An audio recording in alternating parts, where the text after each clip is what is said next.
គ្រប់អុយទាំងអស់ដែលខ្ញុំបានរីករាយពីមុនគ្រប់វេលាដែលខ្ញុំបានឆ្លងកាត់ដល់ពេលនេះរាល់ពេលវេលាដែលខ្ញុំដើរឆ្លងកាត់លោកនេះគឺមិនមែនជាធម្មជាតិទេគឺជាព្រះគុណសូរិយារាំងឡើងពេលព្រឹងល្ងាចអស្ដងគុណក្លិនក្រអូបនៃផ្កានិងផលផ្លែតាមរដូវ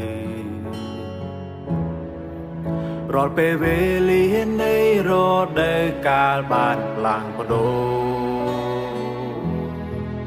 គឺមិនមែនជាធម្មជាតិទេគឺជាព្រះគុណគឺជាព្រះគុណព្រះគុណព្រះគុណព្រះគុណព្រះគុណគ្មានព្រំដែនក្នុងជីវិតនៃខ្ញុំគ្មានអ្វីមួយបានកើនឡើងពីធម្មជាតិទេអ្វីគ្រប់យ៉ាងគឺព្រះគុណគឺជាព្រះគុណ